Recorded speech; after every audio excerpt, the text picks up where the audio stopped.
지난 12일 인천의 한 슈퍼에 여름 반바지 차림의 꼬마 손님이 신발도 신지 않고 찾아왔습니다. 아이는 과자를 하나 둘 담기 시작하더니 이내 바구니를 한가득 채웁니다. 그런데도 부족한지 계속 담아 넣더니 바구니를 들고 그대로 밖으로 나가려 합니다. 슈퍼 주인이 발견하고 꼬마를 붙잡았는데요. 너무 배가 고파서 글쎄요. 너무 배고파요. 그 말을 한 3번 이상 했어요. 춥다고. 너무 추워요. 주인에게 발각된 뒤에도 먹을 것에 강한 집착을 보입니다. 대체 얼마나 굶은 건지 계단 하나 오르는 것도 힘들어 보이는데요. 그 모습이 안쓰러워 슈퍼 주인은 아이에게 도저히 화를 낼 수 없었답니다.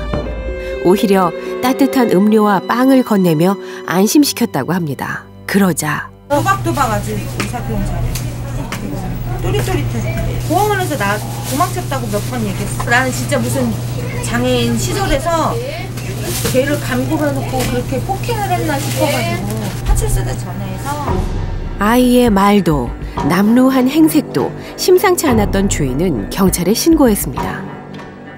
아이 모습을 확인한 경찰은 우선 지구대로 데려가 보호하기로 했답니다. 말로 있죠. 한 6, 7살 눈을 딱 알맞지 않을까. 애가 너무 말로 있어갖고 물 달라고 해서 따뜻한 물 주고 배고프다 해서 뭐 먹고 싶으면 짜장면 시켜주고.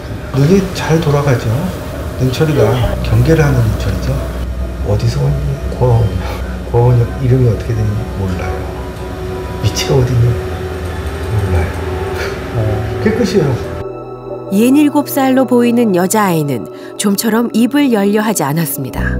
이름도 나이도 숨기고 그저 고아원에서 도망쳐 나왔다고만 했는데요. 하지만 아이가 도망친 곳은 고아원이 아니었습니다. 11살 된 딸을 2년 동안이나 가두고 폭행해온 친아버지 또 동거녀가 구속됐습니다. 아이는 이들의 눈을 피해서 겨우 집을 빠져나왔는데 11살의 아이는 16kg밖에 나가지 않았습니다. 11살 은지 양은 왜 집에서 도망쳤다고 사실대로 말하지 않은 걸까요? 자기가 집을 가르쳐주면 결국은 경찰관하고 또 가니까 내가 집에 가기를 원치 않으면 집으로 보내지 않겠다. 그렇게 하니까 그때서야 사실은 엄마 아빠한테 이렇게 당했다라고 얘기를 한 거거든요. 상습적으로 맞았고 손으로도 맞고 넘어지면 발로도 밟고 행거 가로기둥 직경 한 1.5cm 정도 되는 쇠파이프 그로도 맞았다. 또 수시로 감금도 당했고 음식을 시켜가지고 어른들 3명을 먹고 자기는 안 줬다. 그러니까 식사를 음식물을 주지 않아가지고 배가 너무 고파서 수돗물로 연명을 했다. 11살인데도 키가 120cm, 몸무게 16kg으로 4, 5세 수준의 영양실조 상태였습니다. 게다가 갈비뼈 골절과 어깨, 팔꿈치 등 곳곳에 멍과 상처로 가득했다는데요. 슈퍼에 나타난 그날도 어김없이 학대를 당하고 갇혀 있었답니다. 세탁실에 갇혀 있다가 이 아기는 극단적인 방법으로 탈출을 시도한 거거든요. 최후의 수단으로 조금 더 있으면 잘못하면 이제 아사될 수도 있으니까. 은지의 집은 슈퍼에서 150m 정도 떨어진 다세대 주택. 은지 걸음으로 10분 정도 걸리는 곳입니다. 이곳 2층에서 아이는 방범창이 없는 작은 창문으로 빠져나왔다고 했습니다. 세탁실에서 양손을 노끈에 묶인 채 갇혀 있었다는데요. 결국 스스로 결박을 풀고 작은 창문을 넘어 밖으로 나온 겁니다. 다 큰 어른에게도 만만치 않은 2층 높이 가스 배관을 밟고 내려와 담장 위를 아슬아슬하게 걸었을 겁니다. 작고 가냘픈 아이에겐 너무나 위험한 탈출. 그러나 은지에겐 집보다 무서운 건 없었습니다. 가까운 슈퍼가 아닌 멀리 떨어진 슈퍼로 갔습니다. 왜 그랬을까요? 일단 아이가 한번 아주 어렵게 그 집을 탈출한 것을 저희가 알고 있습니다. 그런데 이제 집을 지나가던 행인이 집이 어디냐 해서 다시 그 아이를 집에 넣어줬다라고. 그리고 나서 아이가 이번에 2차 탈출을 시도해서도 자기는 집에 살지 않고 보육원에 산다라는 얘기를 아이가 했었습니다. 그 때문에 더 심한 학대를 당했던 겁니다. 그래서 이번엔 집에서 멀리 떨어진 곳으로 도망친 건데요. 얼마 뒤 아이가 예상한 일이 벌어졌습니다. 둘이 와가지고 애가 멈춰줬다고 CCTV 좀 보자고 보여달라고 하더래요. 은지가 사라지고 몇 시간 뒤 동거녀와 그 친구가 집에서 가까운 슈퍼로 왔다는 겁니다. 그리고 그날 늦은 밤 두 사람은 은지가 찾아간 슈퍼에도 나타났습니다. 동거녀랑 동거녀 친구가 와서 아니 애 자기 딸이 없어졌다고 도망갔다고 딸 찾으러 왔다고 CCTV 좀 보여달라고 딸을 찾으며 CCTV를 보여달라고 한 동거녀와 친구. 극도로 말랐는데 나는 일반적인 정상 아이라고 생각하고 걔는 굉장히 말랐는데 그랬더니 자기 딸도 말랐대. 얼마나 말랐는데 그랬더니 아주 많이 말랐대. 먹는 걸 안 먹는데 애가. 그러면서 CCTV 보여달라고. 그런데 화면을 유심히 보던 여자가 은지를 보자 웃음을 터뜨립니다. 자기 딸 아니네 라면서 갔어. 은지를 보고도 부인하며 나간 두 여자는 그 길로 종적을 감췄다는데요. 애기 상태를 알잖아요, 자기들이. 뭐라고 얘기하냐면 경찰이 수사하러 올지 모르니까 도망가라. 그렇게 하고 자기는 광명으로 가고 하고는 다른 동에 있는 모텔 쪽으로. 1년 전 은지가 탈출에 실패한 이후 세 사람은 교대로 아이를 감시했답니다. 그리고 어제 친부와 동거녀 친구는 상습상해, 감금, 학대치상과 교육적 방임 등의 혐의로 검찰에 구속 송치됐습니다.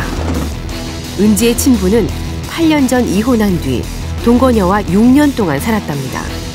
2년 전 인천으로 이사 오면서 동거녀 친구까지 한 집에 살았다는데요.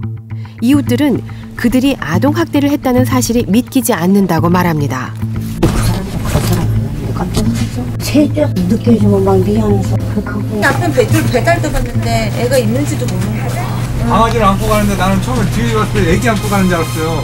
그런 이유는 없답니다. 특이한 게 만 그렇게 해가지고 때렸다 그러면 전처의 아들 딸이니까 보기 싫을 수도 있잖아요, 솔직히 후처가. 근데 이 학도 그랬거든요.